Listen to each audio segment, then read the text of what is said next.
And how so that's the ways of the, just five things. I mean, there are other things too, but there are main ways to main policies that government implement to save the farms. And then how it started. So what's the main policies that the the state lead development? The first thing I want to emphasize is export-oriented policies. So there are like two ways of development, but South Korea, not only South Korea, if you look at Chinese example or Japanese example, Taiwanese example, they all chose export-oriented policies. That's in Korean 수출 주도 정책. Why it matters, why we had to choose export-oriented policies. So at the time we had no money because of the war. We just finished after the war, right? We just finished a horrible war. That we didn't have any money. We were really poor. Only money that came from is from America. So America is the only resource that we can earn the money, right? And then the South Korea, as you know, it's a very small country, but compared to European countries, might be bigger than some other European countries, but still, I mean, if you compare China, Japan, South Korea is a very small country. And then we don't have a lot of natural resources, so we cannot choose other ways. So the one thing we can do is we produce some things and then produce in a really cheaper way, and then we export. That's it. So we start light industry. That's many actually states start with. So if you don't have anything else but cheap labor, that's the one thing you can start with. So light industry, and then later on heavy and chemical industry, and then later on like computer kind of force industrialization industry, like that. So things change like that way. So light industry, you don't need a lot of skills, right? Only thing you need is cheap labor. And these days, we have a lot of can see a lot of product made in China, right? But I think things will change because if China's income grow in the future, I think it will be near future. So I've been China. China is not that cheap if you compare to Korea. I mean, I was really surprised that China is not that cheap. As many people actually misunderstand that China is quite cheap. Maybe if you go really like poor area, you might think like that way. But China is not. China is expensive. Especially if you go to like major cities like Beijing, Shanghai, like that, then you'll be surprised how expensive it is. That means they cannot produce cheaper, right? Cheaper product. The things, I mean, the firms will change completely to other countries like Vietnam, right, or Brazil, India, kind of countries. So cheap labor, based on cheap labor, we start plywood, wig, radio, textile. So like radio, you need some techniques, but textile, wig, these things are you need a small skills. What I mean, you don't need a lot of skills, right? So that's how we started. And if you look at the pictures, they are very young, right? So you, if you like a woman, then usually like you after you graduate middle school or even not a middle school like elementary school, they parents actually send her to the wig factory like this, and then you work and make money and you send the money for your brother, so brother can actually go to college. After your brother go to college and your brother should make money, right? And my brother can get a better job than your sister. Then the brother, after he got a better job and he actually saved a lot of money, and then he actually distributes some money to their siblings. That's how it worked like long time ago in Korea. Not right now, but at the time woman was quite discriminated against men because the Korea was very men-oriented society. Uh, that's why the picture, if you look at the pictures, I mean, we have male too, but usually like women, a lot of women who work the factory. So South Korea, like at least light industry, we can say like was developed heavily on women's hand too as well. The woman contribute a lot for the development at the time. Not only women, but also South male too. So I'm saying I'm just emphasizing like especially like weak factory, then usually the workers were women. And if you look at 1970s and 1980s, the government wanted to launch heavy and chemical industries. So then you have to look at like I also emphasize when the class starts how the power configuration among state, business, labor will be changed. How this will be changed based on what kind of industry the government wanted to pursue. Why that matters? To think about this situation. So light industry, yeah, there are a lot of people, right? So a lot of people who want to work, and then usually light industry you don't require a lot of education or skill, but heavy and chemical industry is completely different things. So heavy and chemical industry, you need skilled labor, right? Skilled labor means you need some education, right? So usually like they hire at least college graduate or like at least 2 year college graduate kind of things. So you need some skills and then you need skilled labor. Then what? How power will be changed? Business, state, relationship or labor business relationship kind of thing. So you should think about that. And then 1980s main export good was TV, vessel, steel, electronics. So things has been changed. It was weak textile kind of things. So that's the 1960 labor intensive industry. So during those times, labor must be very oppressive, right? Oppressed. The government doesn't care about like labor, human right kind of things. It doesn't really matter. It's because even though government doesn't care much of labor, human right or labor's right, so there are so many people who want to work right now. I mean, not now at the time, but right now things change, right? There are not many people, so this is like firms saying that it's not easy to hire someone, especially like young generation. And if you look at 1970, it started heavy industry, and the 1980s knowledge-based industry. So knowledge, when governments begin to launch knowledge-based industry, then things must be very very different situation, right? So you need more skilled labor or more someone who has knowledge on specific area. Then even I mean at the time that we might need not only just college graduate but also like graduate school graduate, right? Degree, you need a degree, PhD or like masters. So things has been changed. So I explained that like we put a lot of tariff, right? Some so tariff rate is like 30%, 40% like that, but for specific uh, good. We sometimes put like 80%, 90%, even 100%. So this is average rate. So import, if you look at number of import restrictions, so we actually not did not allowed to import a certain goods. So how many we had? That's the number of import restriction. 1960 was 40%. So I couldn't get the number, but 1967 it was still 40%, 520, and total number of imported item is 1,312. So we imported some things. And import revalorization rate was 60%, so very, very high. In 1973, tariff rate was decreased, but number of import restriction has been increased, and then total number of import item is same.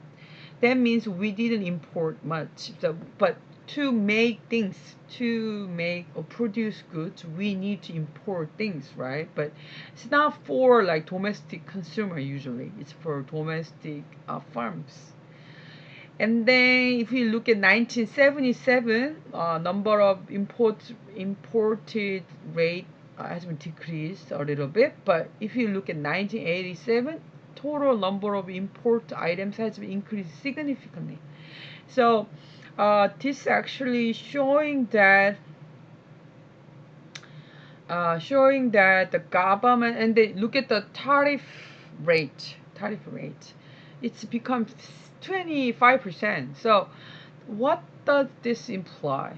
I mean, is it because farms, how, I mean, for 10 years, like from 1960s, 70s, for 20 years, South Korea has been developed quite much, right? And then if you think for business also has had more power than before, right? Because think about like 1970s, 1980s, we have a like Pohang Steel complex, right? That's very big farm. And then we have Samsung, right? We had the Samsung at the time. We had the Hyundai, we had Kia. So we had a very significant or big conglomerate. It means they wanted to import things, and the people actually started to want import more items. So liberalization actually started in 1980s, right?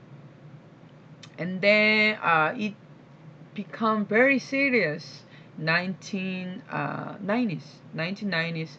The government actually pursued this globalization policy, and from that time, like total number of import items has been significantly increased. It's not even like easy to count.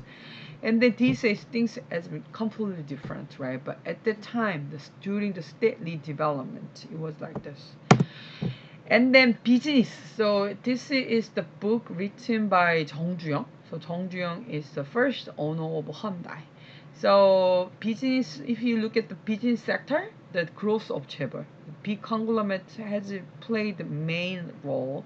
But I mean, this is just sketch. So we will read David Kang, and if you read David Kang, you will figure it out what's the more nuanced relationship among these three. But here, I mean, because of the government want a government actually launch every 5 year. They announce 5 year economic plan, and then every 5 year economic plan they as very specified what kind of products or goods they'll produce next 5 years, what kind of items they'll focus on, this kind of things. So it's very clear if you look at like if you read like econ plan, and then business, why business actually big conglomerate growth, not small business. That's the important thing we should actually know. But I don't want to talk about right now. I'll talk about it later on because it's very complicated. And the second thing is business got a lot of benefit because they could access to low or no interest government loans. But you have to think about what's the side effects if we do not. I mean, it's not easy to access. It's easy to access the government loans without interest or with low interest. Then what will you do? So if you are like owner of business, then you don't need to pay interest, then you borrow a lot of money.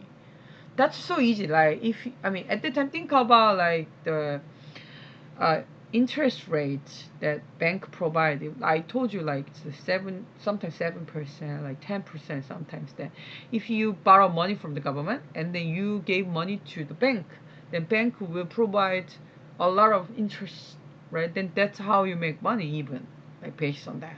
So if you are the owner of government, if you are the owner of business, you borrow a lot of money as much as you can. So it's kind of waste. And that was the side effect of this, the benefit. And then this is important descriptions that descriptions of business.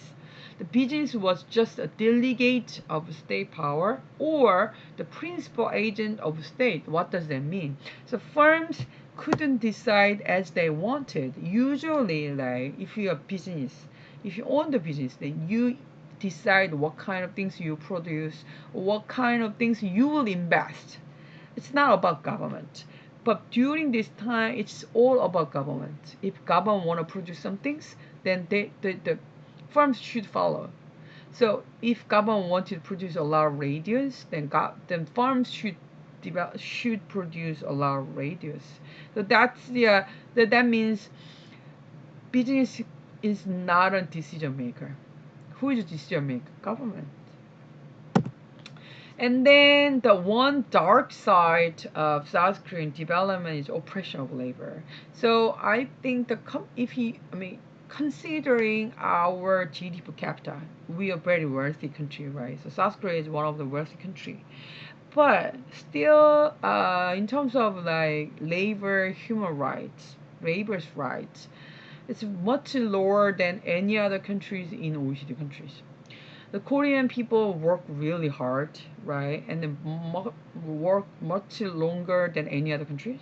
So actually, I work a lot too. Like I had to, I'm I'm not employed right by a certain firm, so I have to publish my paper all the time, right? So I work a lot too. It's a kind of oppression of labor, but I had no choice. uh, Korean people still work harder and work longer, but in terms of like payment, it's very low. These days, it's expensive, but I'm not sure it's, I mean, compared to European countries or like America, Koreans still get less paid, right?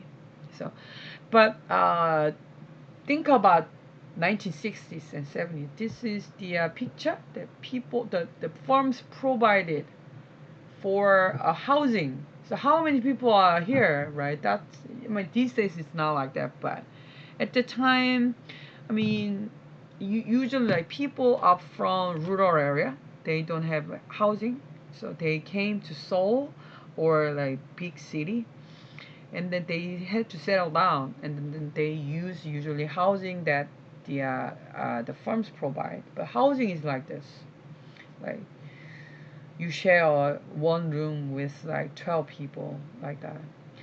And then if you look at the picture, I mean, can you imagine like how old are they? Usually at the time they usually looked older than they are. So like I can't say like 14 years old and like 15 years old. So this is illegal right now in Korea. But at the time it was very prevalent. So like young generation, they came from like rural area and moved to Seoul and they work like this. They work like 20 hours, 18 hours like that. And then of course there was rallies, demonstrations, strikes, but all strikes were illegal. It's because of it's not democracy, so it was highly oppressed. And then if you participate in strikes, you will be like this, so you will go to jail. Of course, there was very strong. I mean, there were a lot of strikes because at the time from early 1980s, we there were a lot of social movement for the democratization. So the labor also participate as a big part, um, but it's not easy for them, right? Because they have to make money. So it's different. I mean, they are in different position from student. You don't have to work, but I mean, you don't have to care about like other people or your family, but they are different situation. But still, if you participate in strikes, then you had to go to jail. But think about like this way. I mean, like in early 1960, there was no strikes whatsoever by labor, but I mean, the number of strikes has been increased. That means what? the positions of labor or the power of labor also has been increased. If you don't have a power, then you can't actually have a strike, don't you think? I mean, you cannot demonstrate from the very beginning. So if you demonstrate, that means what? You have some powers.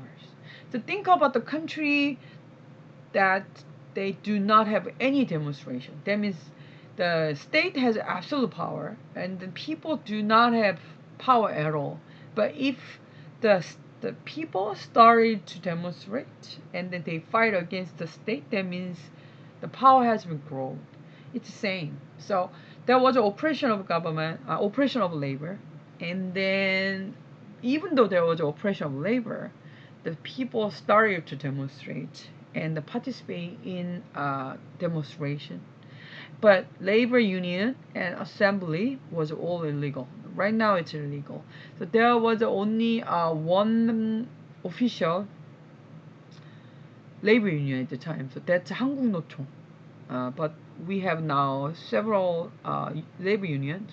We have 민주노총 and 한국노총. And well, should I talk? I mean, he was a very famous activist. So he was only like 18 years old or something. And he learned that in the law actually protects labor rights. So that's the law, right? But no one actually cared at the time. But he read all kinds of labor rights and he educated people. See, we have a right in terms of the law, but firms did not care about this. So let's start our movement. But at the end, he actually burned himself to express that labor right and human right matters, and the firms should provide or protect human rights and labor rights. So that he is a very fervent activist. So he's one of the famous activists in terms of labor movement. And then if you look at annual working hours, so the orange line is Japan, and then the green line is Finland. It's compared to how much Korean people work. I mean, even it started 1980. Even now we work like twice more than Finland people. This is crazy, right? So Korean people work crazy. I hate that. And then I wanted to emphasize how Korea could develop. I wanted to emphasize the role of the U.S.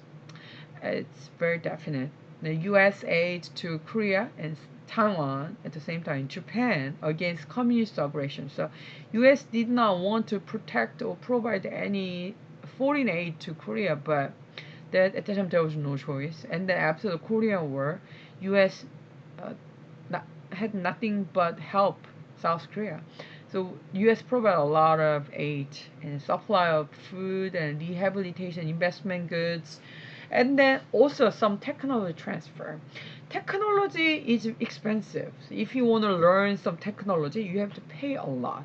So that's why these days third world countries cannot develop their own technology because technology transfer it's expensive, so they cannot do that. But at the time, the U.S. actually provide a lot of technology transfer because they had no choice, and then they also provide military aid. And then these, because of this U.S. aid, Korea could save a lot of money, and then we could grow faster than ever. And then if you look at like is it the U.S. Aid ratio. So 1960s, 14%. No, I think it's more than 14%. Like about 70% of GDP actually came from money from the U.S. So South Korea could survive without the U.S. help at all. And this is illiteracy rate. So illiteracy rate it was very high, but 1955 21%, but 1960 28%, but territorial education now 80%. So this is crazy as well. But role of education. So many people actually pointed out that South Koreans are really greedy in terms of education. So that's why why education matters. So if you wanted to develop your technology, then you need skilled labor. Where does skilled labor came from? Education. So that's why education matters. So that's why many countries actually start to pour the money for the education. Role of education, the first matter, technology transfer possible. The second is launch new industry. If you want to launch a new industry, you need people who have skill. And the third thing is handle the crisis. If bad things happen, you should handle that. And how do you handle that? You need know-how, right? So who has know-how? People who are educated. And then because of education, the labor market became stronger. That's the characteristics. And then these things, let's talk about it after we read um, the David Gone. And this one I want you to talk about with you. So let's talk about it next week. I'll see you next week. Thank you.